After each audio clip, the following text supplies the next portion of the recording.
On today's episode of the CLS Experience, we have a very special treat. She's a real estate powerhouse. She's one of the founding members of The Agency. She's a badass entrepreneur and hustler with a tremendous work ethic. You may recognize her from the hit show, The Real Housewives of Beverly Hills, with her mom, Kyle Richards. She's just an overall juggernaut in all facets of life and a phenomenal human being. Please welcome Farah Brittany. How you doing, Farah? Wow. That's amazing. Thank you. My confidence levels are already boosted. I take great pride in the intros. Did I do you good? You did me very well. Thank you very much. And I am doing fantastic on this Friday afternoon, yes. Almost the weekend. That's it. And I told you before we went on air, I know you've done some of these, but we will definitely make it different. And you and I will absolutely manufacture magic here today. Let's manufacture some magic. All right. I'm going to get a little weird to start off. You ready for me? A little weird. Let's go. What's your superpower, Farah? My superpower is my intuition. 100%. Love that. You have a good judge of character? Extremely great judge of character. Just overall vibes. I feel like I can predict things before they happen. So that's absolutely my superpower. It definitely benefits me in my business as well. I love that. And I'm kind of the same way. And there's been times in the past where I went against my intuition and I ended up biting me in the ass. And I said to myself, should have went with my first instinct. Always. You always have to trust your gut. Number one. Yeah. What's your superpower? I would say the ability to communicate with people to make them want to be inspired and take action and be better. Wow. We'll see if it works on you. Very impressive one. Yeah. Give me some of that juju. I'm going to give it to you. All right. Describe yourself in 3 words, Farah. Thoughtful, insightful. That's maybe too close together. Insightful, caring, and kind. Love that. You are kind. Thank you. You're welcome. What's something very interesting about you that not too many people know? That I'm a total weirdo, goofball, Good. And I do not take myself seriously at all. That's like the number one misconception. People think I'm very serious and reserved.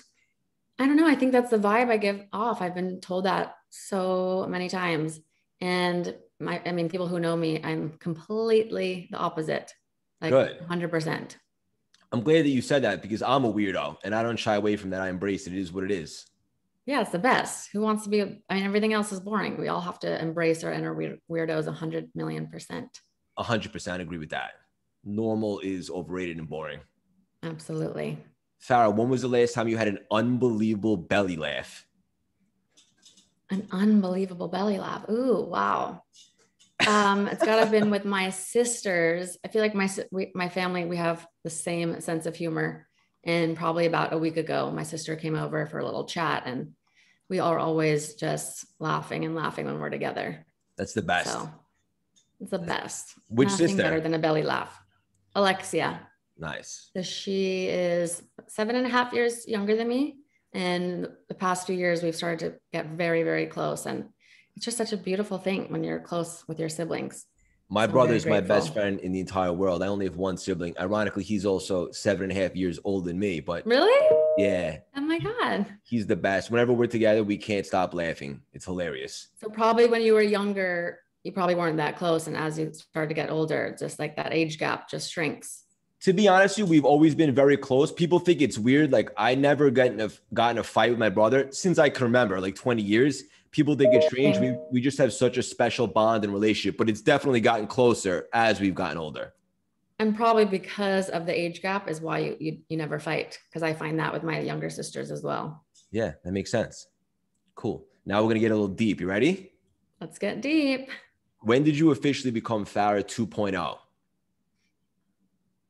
I became Farah 2.0. Well, I'm still becoming her and it's a work in progress, but I started the work about 2 years ago. Love that. Like a whole new journey of sort of introspective transformation, I guess you could say. Isn't it the best? Like that self-help, like personal development journey? It is the best. Honestly, if you are not somebody that's constantly working to improve yourself every single day, I don't want to be friends with you. I need to be around people that are always working on themselves, improving themselves, and, looking for outside source of inspiration. And, we all come together and benefit from that. Yeah, I couldn't agree more. And let me ask you, since you started this, like, do you find yourself maybe letting go of old relationships that maybe aren't have the same mindset and like where you're going, the same mentality? Definitely. Definitely. I mean, I feel like when you start seeking out that kind of information and that kind of, you're just vibing on a higher frequency. And then you go to some of your old relationships or friendships, and people just aren't on that level, or they're not, really thinking on a deeper level or working on themselves. There's just, I don't have time for that as we get older. We have Yeah, less time for the BS. 100%. Do you ever feel bad about that or not really? It is what it is. Is what it is. Yeah. Not everyone is going to be, and look, as you continue to grow, some people just don't. We still have friends for different reasons, right? Like you just understand like what you're going to get when you hang out with certain friends. Like some might be, all about the glory days, and that's fine. Right. It might not be as stimulating, but that's okay too. Yeah, some might be for having a fun, having a drink, having a laugh, and you know that that's all that it's going to be. You're not going to get deep into conversation that night. 100% agree. So we'll take it back a little bit to give the audience a little bit of the journey. You actually went to NYU in Manhattan, correct? I did. Do you It's miss it at all? been a long time. I love New York. I absolutely do. And those 2 years before I transferred to USC were so fundamental in my development and all of that. But I don't know that I could live there again, honestly. It's a little overwhelming, but an amazing place. Yeah, it could be a little overwhelming, to be honest with you. You're born and raised there? Yeah, I've been here my whole life other than college, but I was in Connecticut. So between me and Not you, too far. yeah, this is kind of a secret, but by the time it airs, most people probably know I'm probably moving out there to California this time next year. That's why one of the reasons why I'm going down and take the trip in April, kind of explore and see what's up. Oh, wow. And what is prompting that? So Just I like feel everybody else, kind of having the. it's a good question. You know what it is? Like the last 10 years, I've owned businesses on Wall Street, and every day I went to work, and, I had employees that worked for me and so forth. But when the pandemic happened, I pivoted a little bit and I started my CLS brand with the mindset work and the coaching. And I'm very humbled to say I've had a ton of success. So the good news is I could do this from anywhere. So if there was ever a time to make a little bit of a location change, it'd be now. Now is the time, and you're not alone. I've heard a lot of people doing that, a lot of my friends, a lot of clients. And it just shows what, a shift in the world makes us realize we can do, or what we thought were our constraints are no longer. Yeah. And how is it down there? Is it like there's a pulse again? It's starting to come back a little bit? Oh my God. It feels like overnight I'm driving down the streets and it's almost like nothing has changed. If it weren't for the masks, it would be like this was all a dream. Good. Absolutely. People are just ready to get out there. It's Do like you almost guys like it have never indoor happened. dining yet or no? Hmm? Do you guys have indoor dining yet? Yeah, they've started to bring it back. I think it's still at some sort of capacity, but they have started to bring it back. Got you. Okay, cool. So maybe I'll see you out there. Yeah, but I am curious, how's the vibe in New York right now? I've heard mixed reviews. Yeah. Lately, there's been a pulse. Like the other day, I was going for a run. Like even just like seeing people leave work with suits on midweek, it's almost back, to be honest with you. Yeah. And they've had the indoor dining for a little bit. I went out last weekend, like every table's packed. Maybe there's just not as many tables, but it feels like Manhattan again. There was a time, like probably April, May. I mean, I was here throughout the whole thing. It was a ghost town, a little strange, but it's coming back. Yeah, I heard my best friends from NYU are still my best friends, and one of them lives there, and I heard all about it. Just it's crazy, just all the ups and downs. Yeah, love that. So, how did you get into real estate? Was that always the dream? Was that always a passion, or was it the family business? Like, what made you go that route? So I've always been very much interested in real estate ever since I was a little girl. And I always wanted to drive around all the neighborhoods, see all the different houses. I was very inspired by people's lifestyles. So when Mauricio, my stepfather, got into real estate, and he would have open houses, I would want to go there on Sundays. And when I wanted to intern for a summer job before I started college, I wanted to work with him and just get a taste and see if this was something that I wanted to do. And I really did want to do it. But the more interesting part, before I get into back to that, is all the reasons why I told myself that I shouldn't get into real estate, even though I wanted to, because I was, for some reason, very concerned about what people would perceive of me going into the family business. So I thought, I don't want to do that because I worked so hard my whole life to get straight A's, to be the top of my graduating class. So I don't want to go that route because what are people going to think and what are they going to say? So that was my own insecurity. That was my own issue. Who are these people that I'm even talking about? You know, the they. And I mean, it's just like you worry about, I mean, I know people don't, and I wish I could be one of those people, but I was very competitive my whole life. So I always felt like I had something to prove. But when we started the agency and it was now a family business and I wanted to do that anyways, I just thought to myself, who cares what anyone thinks, first of all? And if I can be a part of a family business and be there from day one and help grow it and see how the whole thing transforms and transpires, that's where I want to be, then that's where I'm going to be. And I couldn't, you know, I don't regret any of it. I absolutely love what I do. And it's a fun journey every single day. Yeah. And I love that. Real estate is so fascinating on so many different levels. And obviously we'll dive into that, but I always do my homework because number one, I'm a big fan of yours. And number two, preparation breeds confidence. Correct me if I'm wrong, but there was a time where you were actually considering psychology. I was, you're absolutely right. And that's where I guess the intuition and all of that comes into play. And I still use psychology in my business. So I didn't get too far off from it.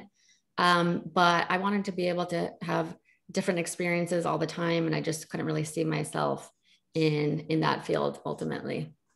Is that one of the reasons why you're so successful at sales? Because you understand the psychology behind it? I do think so, honestly. I really do. I think empathy is hugely important when you're dealing with people. Some agents I see just like to project their own, what they think needs to be, and they're not reading the room, and you're constantly having to pivot and adjust to somebody. And of course, teach them, but at the same time, you have to be empathetic, and that's all part of it. And that's part of intuition and the human psychology. This is gold. And that's so valuable for the audience because, and a lot of times, like what I teach my clients a lot at some point is the psychology of sales and some forth. And some of my clients will be like, well, I'm not in sales, so to speak. And I'll say, anyone in any walk of life can benefit from an increased skill set in sales, whether it's a relationship or you're actually selling real estate, whatever the case would be. Let's say you're negotiating a phone bill, whatever the case would be, we're always selling something or ourselves in some capacity, right? Well, that's absolutely what I was going to say is it's the negotiating part of sales really that everyone can benefit from. So yeah, I mean, I read a book about, I feel like I took like a master class because I basically did in negotiation. I don't know if you've heard of Chris Voss, the FBI negotiator. Oh, wow. I have heard of that actually. Yeah. So he's one of the coolest guys. And my real estate coach brought him into our group and we did an all intensive course for like a year and a half. And that's what it was really about. And it was not just in our real estate deals, but negotiating little things each day with your partner, with people who have kids, with their kids. Everything is really a negotiation. And it's how you approach it to make people, you know, to build trust. And ultimately you can get your way and make the other person also feel like they won. Yeah. There's an art to it. Absolutely. 100%. I love the way you worded that. So true. So for the audience, anyone that's doing anything, you can always benefit from an understanding of psychology in regards to sales, not just if you're actually a salesman or saleswoman. I love that you said that. Yep. You said you were a little hesitant to get into the family business. So your stepdad, obviously with the agency and stuff, but then also your cousin, Paris Hilton, that's all like in real estate as well. So which were you referring to in terms of the family business? I was referring to the agency, Mauricio, the company that he started and that I'm a partner in. Gotcha. Cool. And one of the things that I heard about you that I absolutely loved is that you wanted to be his assistant for a little while, put your ego aside and really learn the ropes and really absorb all the knowledge. And this way, when it was your time, you had all that information, right? Exactly. I think a lot of agents getting into the business, they get into the business because they want immediate gratification. They want to see those big commission checks that they hear about. And they don't always see that that is very hard to just jump right in and expect that kind of return. So I always tell people, if you can put your ego aside, you really should start as an assistant or as part of a team and really learn the ropes, get the experience, see, have a mentor. And the great thing is you get a salary during it, of course. So you don't have to live commission check to commission check. And once you graduate from that stage, you're really ready to get into the business. But there is that, learning curve that you have to go through. And my friends that have just jumped right in, the first 1-2 years, sometimes they don't even have one deal under their belt.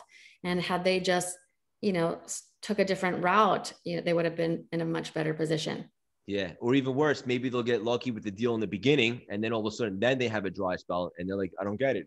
I thought it was so easy, but you're absolutely right. Oh, yeah. We hear about that all the time. The kind of agent that gets one check and says, oh, I'm going on vacation. I see this, these dollar signs. I don't need to work for the next 5-6 months, but with this job, it's really every single day is building upon the last, and you see the results, it could be 6 months, 1 year down the road. So to think that it could be a part-time job or half-time job is difficult. People do it all the time, but kudos to them if they're able to do that, because it requires your full attention. Absolutely. Yeah. And a couple of things of what you just said. Number one, I want to talk about how important it is to, again, put your ego aside and have a mentor. But what's it like working with Mauricio, like in the family? Was that ever awkward? Or you guys just have that great of a relationship that it's a very smooth process? Very smooth, definitely. Awkward is not the word. It's just interesting because when people ask me that, they say, oh my God, it's so hard. I know what it's like. It's so hard working with family. I wouldn't say it's hard either. What it is can be a little dysfunctional at times, because when you have that much trust in, okay, we all know that we're all, we trust each other. Nobody's going anywhere. We trust each other with our clients, with our life. So we don't feel like we need to be constantly checking in. So we're a little bit kind of doing our own thing at times. And I think with other people or not family related teams, it's a different process. It's probably, very structured, very strategic. And we're all kind of, doing great, obviously, but dysfunctional family, Yeah. No, it can be like that. 100%. And more times than not, it probably is like that. Yeah. You think, oh, because we're family, we're communicating constantly all day about work, but because we're family, we're almost not as much. So it's kind of the opposite, which I find to be very funny. Yeah. So to wrangle everybody together can be a process at times, but I love working with my family. I mean, our personalities all jive. My sister's in the business now. Mauricio's father, we're all part of the same team. So it's 3 generations, and wouldn't have it any other way. And then eventually be the next generation. Exactly. Yeah, that's so cool. I love that. Obviously, I'm sure Mauricio in some fashion is a mentor to you, but you mentioned like having other mentors and stuff like that. A lot of people these days, like they have like an ego, like they don't want to ask for support. And I realized personally, like once I put my ego aside and realize that like, if I don't use the world as my playground and grab knowledge from other people who have done this, the joke's on me. How significant was that for you to have a mentor? The most important thing. Yes, Mauricio as my mentor is absolutely, I couldn't have asked for anything better than, I feel like I always describe it as I sat next to him for 3 years and was like a sponge, literally just soaking up, listening to his little tools, his tricks, not tricks, but how he negotiates, how he makes his clients feel, how to navigate very stressful, crazy deals, how to stay calm under pressure. So absolutely, he's number one mentor. But then in the recent years, I wanted to have other viewpoints, other perspectives. So I reached out and I found a real estate coach who is basically one of the top, number one, has been doing it for 25 years. He came from a football background. He actually won a Super Bowl in the 70s. Really? I think the Dolphins, I hope that's right. And totally different approach. He really, really pushed me. He really wanted me, it wasn't coaching about, how to do real estate marketing or anything like that. It was, he wanted to put myself out there, get out there more, do podcasts, take speaking engagements, show up more on your mom's show, let your voice be heard. So, and he had his thumb in my back every single day. So I think that having that different perspectives as your mentors, things, different people that can give you different tools is so valuable. And also, you don't have to pay for a mentor. For example, I consider the podcasts that I listen to or the books that I read, those are kind of like mentors as well. Indirect mentors. Indirect mentors. Yes. Yeah. Take little nuggets from here and from there and just build it all into this little machine. That's right. And the audience is going to get so many nuggets here today just from you. Once you started like going in, putting yourself out a little bit more, being on your mom's show and so forth and stuff like that, did you start to see the results immediately? Well, in the sense of it got easier. It's not my baseline. It's not my natural personality. My whole life, I've been like the ninja, like in the shadows, getting all my work done, doing everything. I didn't feel any need to like shout out to the world. But then I realized, it's because I'm afraid to do that. So I'm acting like, I just like to be on the sidelines.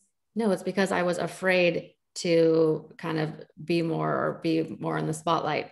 So that's why that's why he pushed me to do that. He saw that in me. So I started to do it. And the immediate results were, yes, each time I did something, even just as, low stakes as a story on Instagram, felt like huge for me.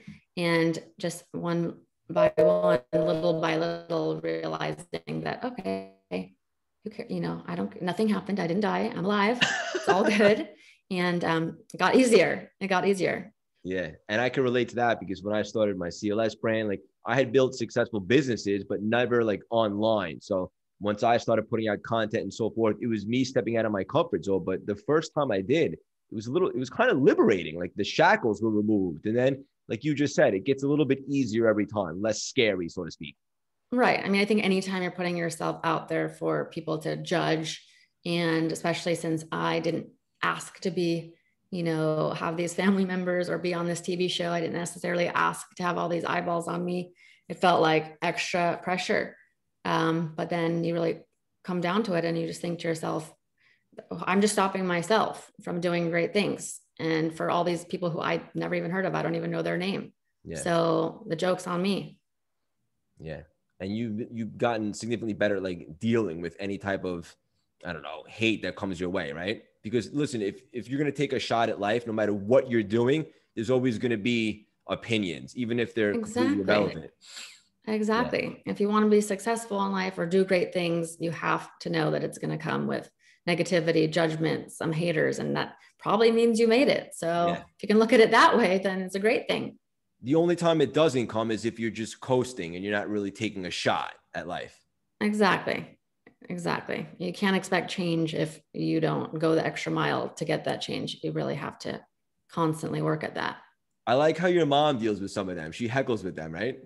Oh my God. Yes. Literally, it makes me laugh so hard. She really, I think it's the mom in her, like the protective nature in her. If someone writes a mean comment about us, whatever, appearance, what stupid things, she actually responds. And I ask her, why do you even use your energy towards that? Like, I just ignore it or I block them because I don't need that in my life. Yeah.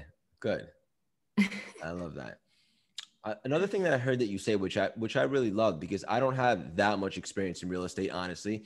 You said something along the lines of this, like a lot of people out there, they want to like be familiar with so many different areas and neighborhoods, but like what you should do is be a ninja and like zone in on a couple specific areas and know that like an absolute expert and kind of stick with that location. Is that right? Exactly. And I mean, take it with a grain of salt. I'm not telling people, only you can work in one neighborhood and don't try to work in other neighborhoods, but to be an amazing resource, to be an amazing, to be able to provide information and data, you can't know everything about every comp, every neighborhood, all over town. So if people are coming to you for a certain neighborhood and you can really hone in on that and, build that and be that person, that resource, that go-to person, then I think you're in a much stronger position. And from there, then perhaps you can build up from there, move to another neighborhood. But I think start micro in that way is ideal. I think that makes sense for really any field that you're in. Yeah. And especially in real estate, because of these platforms like Zillow and all this technology, if a buyer is specifically looking in a certain neighborhood, they already have done all their pre-research. They already know. They've hyper-focused for the last 6 months, 1 year on all the houses that have sold. They know the comps, and they go to you and they ask you a question and you're like, I don't know, hold on, let me look that up. Of course, that's fine every once in a while, but you need to provide value unless you want to just be obsolete, So that's why I think it's super important, because buyers are so savvy these days. They know exactly what they want. So you have to be one step ahead. Yeah. Always playing chess, not checkers. Always playing chess. Exactly. And that's also part of the intuition and the empathy, right? Psychology. Like the psychology. You're always anticipating the next step. That's 100%. And all the different steps. Yes. I love that. Do you ever study NLP, neuro linguistic programming? No, but one of my best friends is studying it, and she's going to become a pro at it. Or so I don't know what that even means. But she talks about it all the time.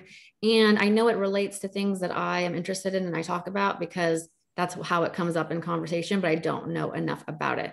I have a feeling you're going to find that soon. Essentially, it's the ability to reprogram your brain. So like changing your perspective on things, or changing what you associate pain and pleasure to. So for example, like back in the day, like when you were a little bit maybe nervous to put yourself out there on Instagram or your mom's show, whatever the case would be, you could change that from being a fear or phobia into a pleasure and just step right into it and completely own the situation, which you've done anyway.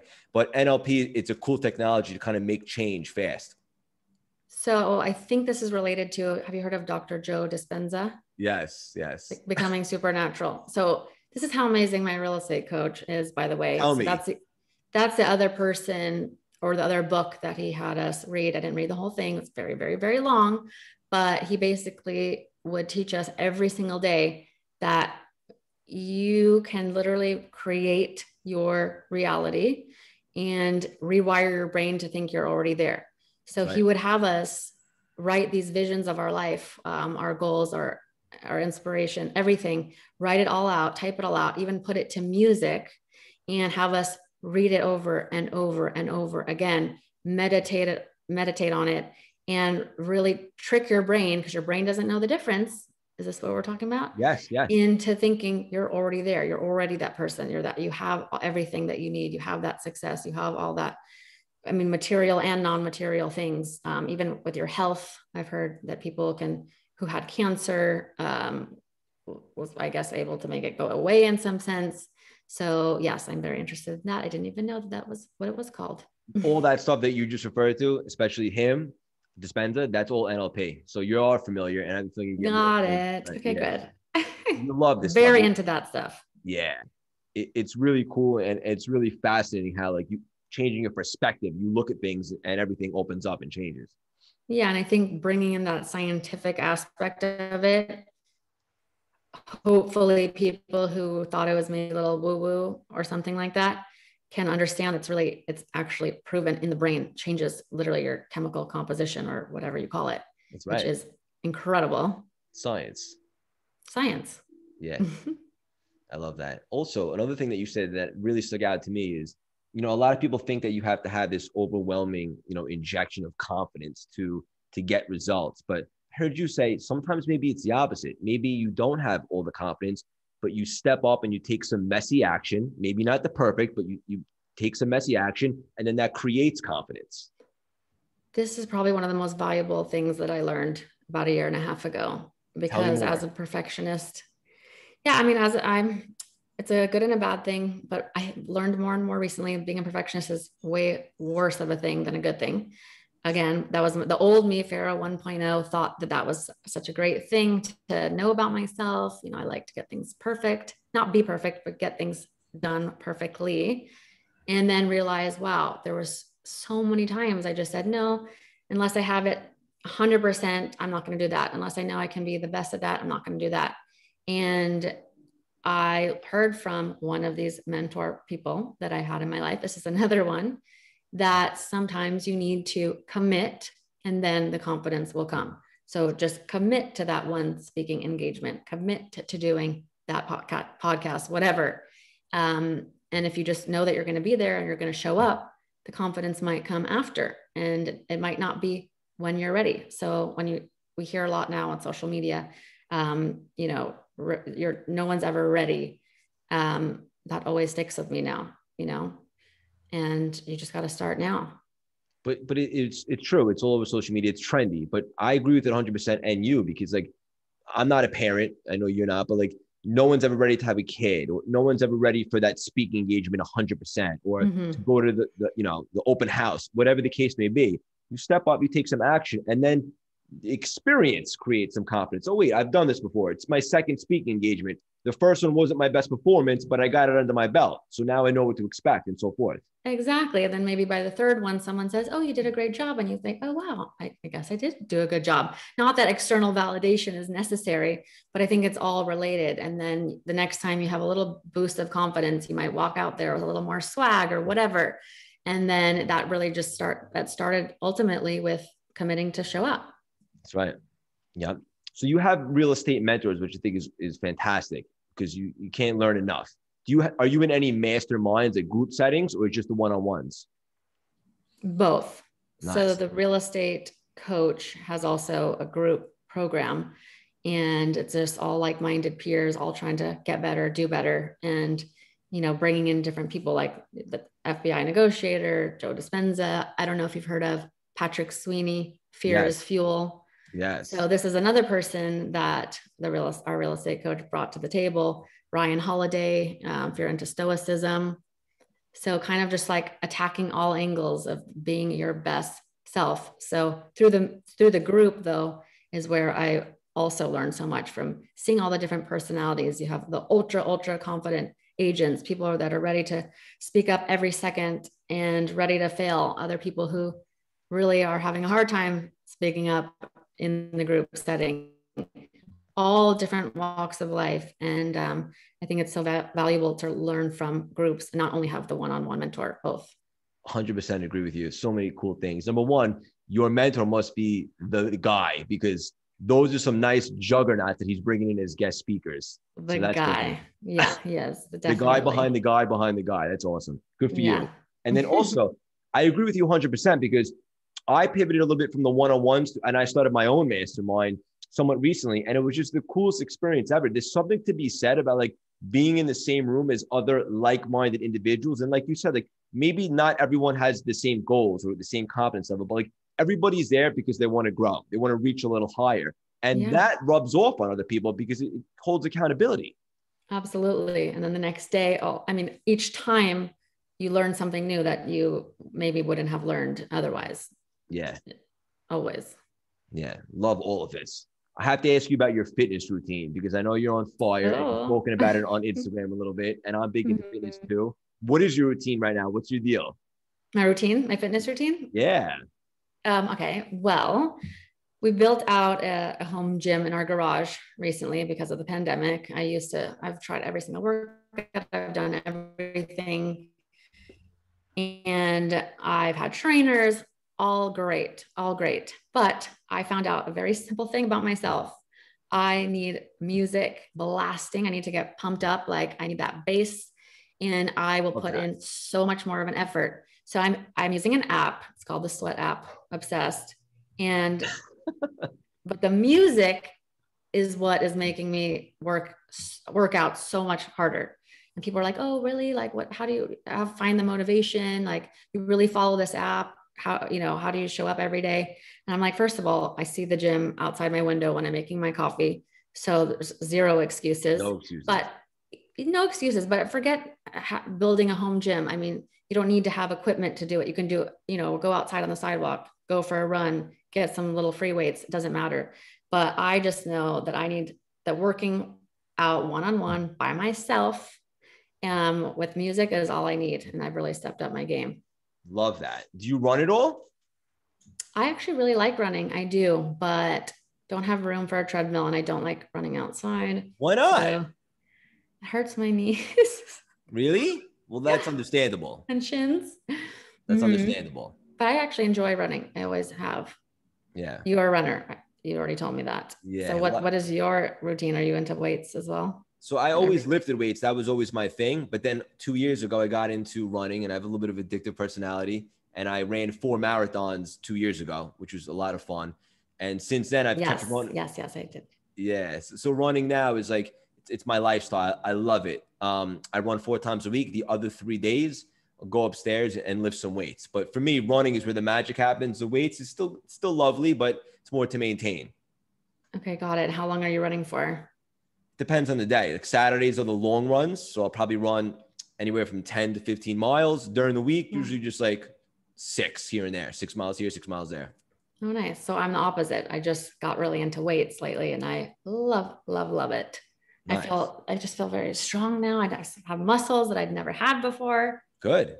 Yeah, it's Yeah. exciting. And also, if it's something different to you and you start to see the results, you become addicted to them. Right. And yeah, that also is the commitment before confidence thing. At least Yeah, it was for me. that's right. Mhm. What's the most exhilarating thing that happens for you working in real estate? The most exhilarating thing, well, exhilarating. Okay, well, I guess there are two things. Is hmm,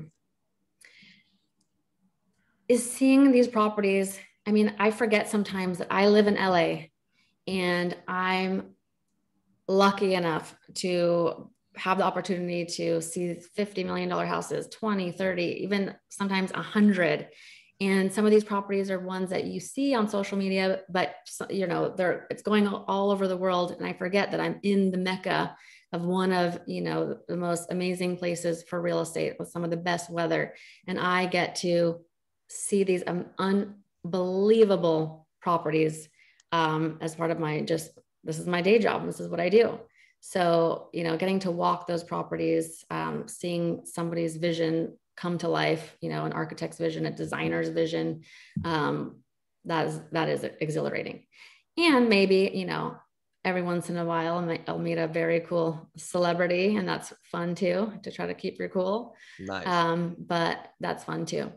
The reason I paused in the beginning was because that is when you said exhilarating, the word that makes me think like exciting and fun.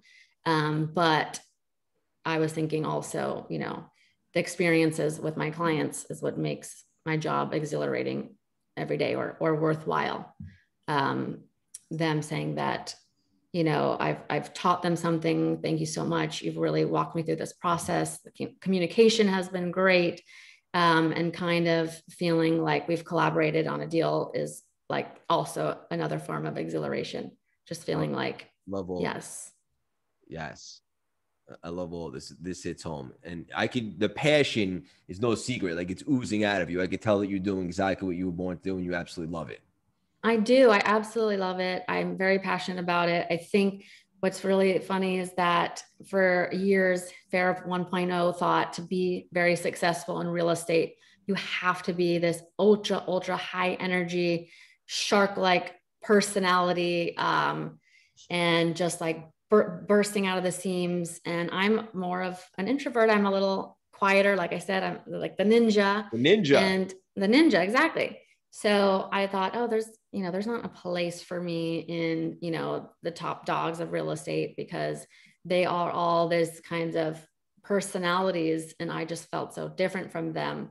And then I realized, well, my why is I like to be the teacher, the educator, the empathizer, being able to navigate deals, be creative, and use my brain and all these things.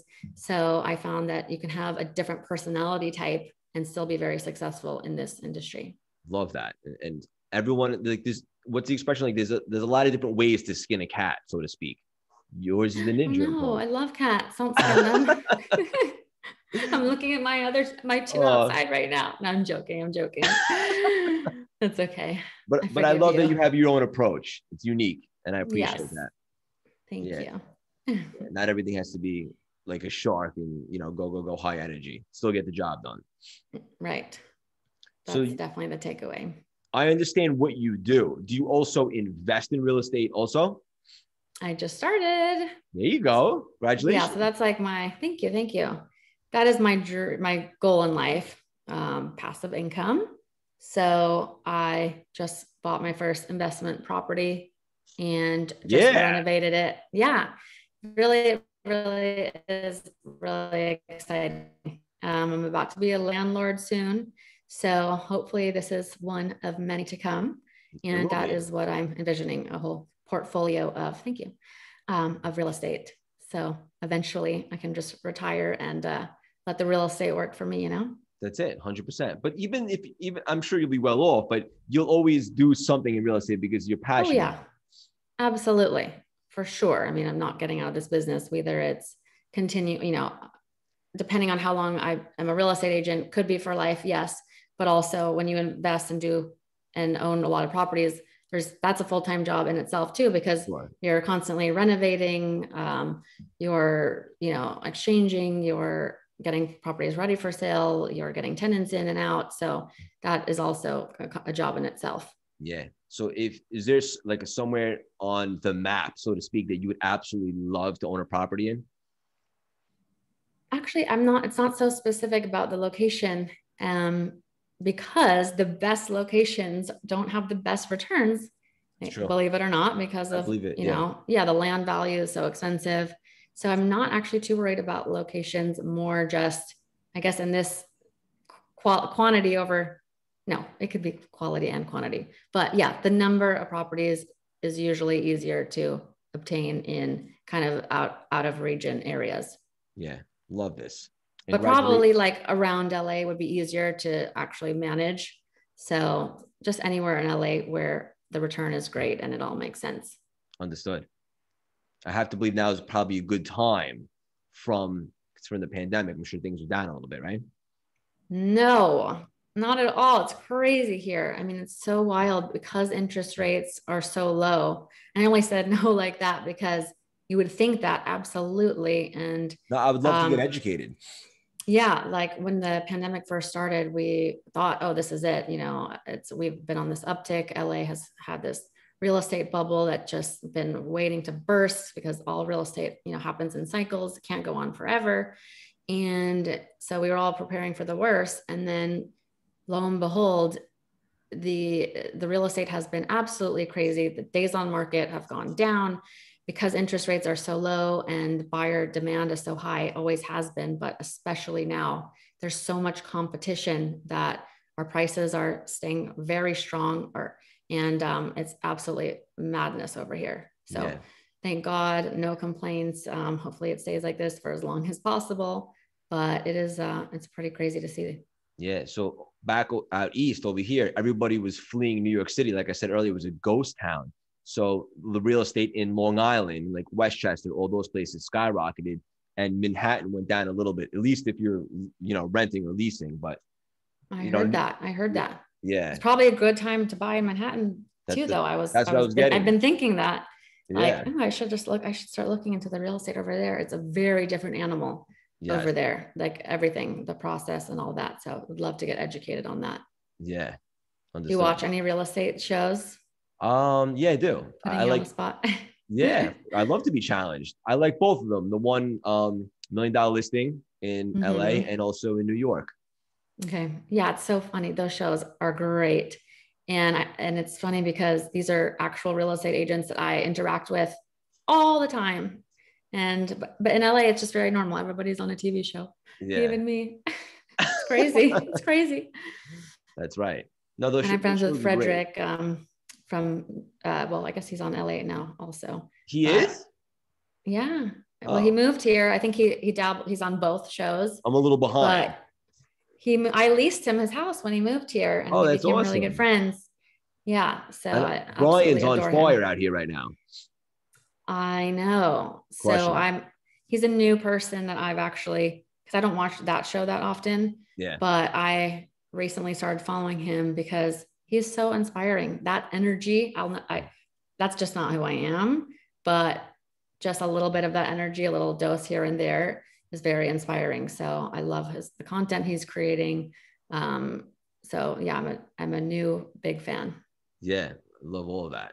The shows are fun. But to be honest with you, like for the casual viewer, it doesn't look like the process takes so long when someone sees like a sick place and then the sale happens.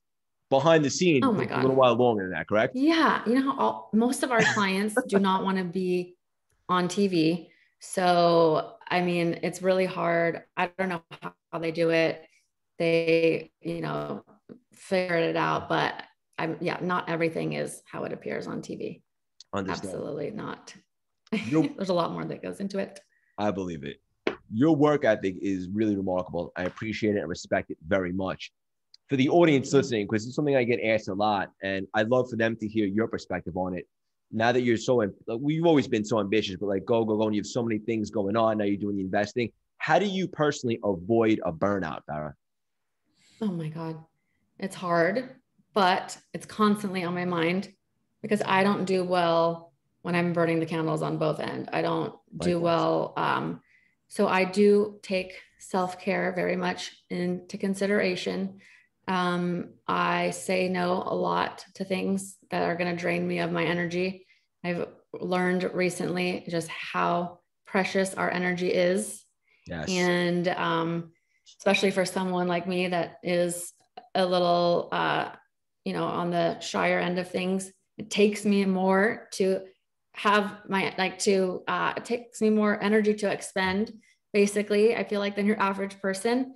So it's very sacred. And, I say no to dinners that I don't want to go to. I said no to events that I don't want to go to. And I try to sleep well, exercise, and just make sure you have time for friends and family, and you can turn off at a certain time every day.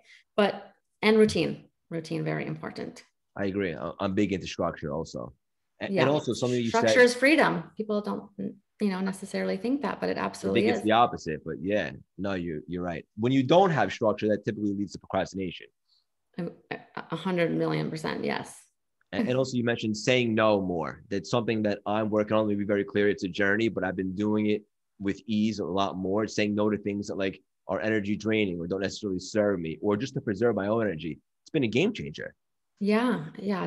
You really need to preserve your energy so that when you are coming on your podcast or doing things to serve your clients, your people, that you can come 100%. So definitely, looking at each thing and thinking, does this serve me? Does this serve my people? If not, then do without it. Yeah. I'm going to give you a quick hack to maximize your energy on command, just because you said it takes you a little bit longer to kind of get to that level. You ready? Mm-hmm. This is an NLP technique. So it's called anchoring. I'm sure you've been familiar with it, but maybe not exactly like this. So you take an exhilarating experience from your past, whatever the case may be. Maybe you met your boyfriend, you closed your first deal in real estate, anything that was really cool. Put yourself in that moment on a very deep level. Literally, remember what it smelled like. Remember what you saw, who was around. Senses. Yep. Then you bring yourself back to the present moment.